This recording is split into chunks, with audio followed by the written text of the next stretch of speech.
Hello viewers, hello, আসসালামু আলাইকুম।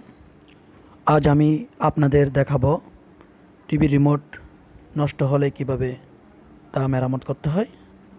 তো বন্ধুরা, দেখতে পাচ্ছেন আমি এই রিমোটটি প্রেস করতেছি, বাট টিভিতে কোনো রকম চ্যানেল চেঞ্জ হচ্ছে না বা ভলিউমও কাজ করতেছে না। তো বন্ধুরা, এটার জন্য আমাদের প্রথমত দেখতে হবে, দেখেন ভালো করে, আমি প্রথমে চেক করব ব্যাটারি।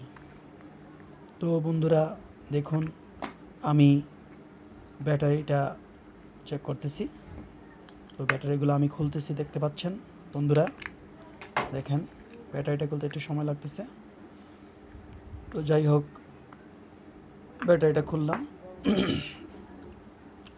ব্যাটারি কানেকশনগুলো ঠিক আছে কিনা দেখবেন। তারপর দেখেন ব্যাটারিটিগুলো ঠিক আছে কিনা। আমার দেখা মতে ব্যাটারিগুলো পুরাতন হয়ে গেছে।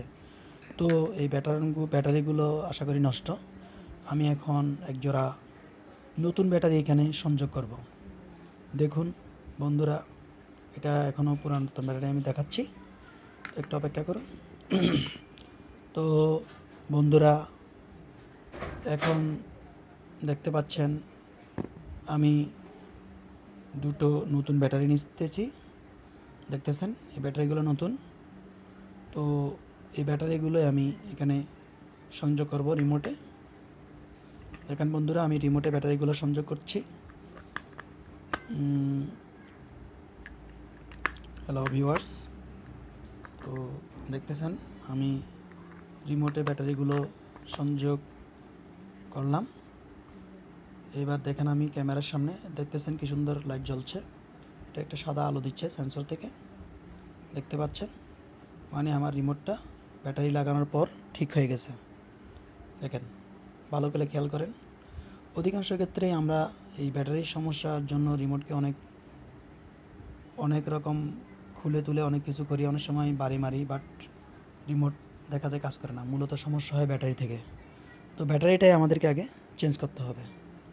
তো বন্ধুরা দেখেন, এখন আমার রিমোট ঠিক হয়েছে আশা করি। দেখেন আমি এখন টিভির চ্যানেল চেঞ্জ করব। টিভির চ্যানেল দেখতেছেন চেঞ্জ হচ্ছে, দেখেন ভালো করে।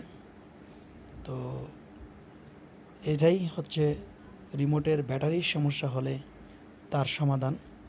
তো বন্ধুরা দেখতে পাচ্ছেন,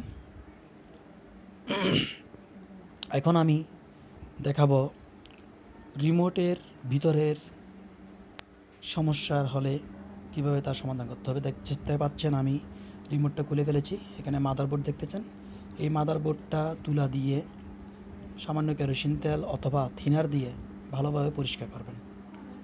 তাও যদি না থাকে, রাবার, ওই বাচ্চারা পেন্সিল দিয়ে পড়ালেখা করে না, সেই রাবার দিয়ে পরিষ্কার করলে হবে। এই মাদারবোর্ডটা ভালো করে পরিষ্কার করবেন।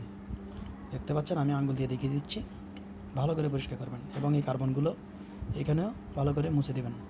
এখানে অনেক সময় কার্বন জমে যায় এই বাটনগুলোতে। এবং দেখেন ব্যাটারি কানেক্টরটা ভালো করে চেক করবেন। ব্যাটারি কানেক্টরগুলো লুজ আছে কিনা দেখবেন। এবং এখানে দেখতে পাচ্ছেন এই লাইটটা, এটা আসলে একটা এলইডি লাইট। এটার আলোটা হয় সাদা, যেটা খালি চোখে দেখা যায় না, ক্যামেরার মাধ্যমে দেখা যায়। এটার কানেকশনটা ঠিক আছে কিনা দেখবেন, ভালোভাবে লক্ষ্য করবেন। কানেকশনগুলো ঠিক না থাকলে কানেকশনগুলো দিবেন। অনেক সময় নষ্ট হয়ে যায়। এটার দাম বেশি না, মাত্র 5 টাকা। বাজার থেকে কিনে লাগালে হবে, চেঞ্জ করলেই আশা করি সেন্সর ঠিক হয়ে যাবে। এছাড়া আইসিটাতে হালকা হিট দিয়ে দেখবেন। দেখেন বন্ধুরা, লাইটটা এখন কাজ করতেছে মুছে দেওয়ার পর, দেখতে পাচ্ছেন নিশ্চয়ই। এখন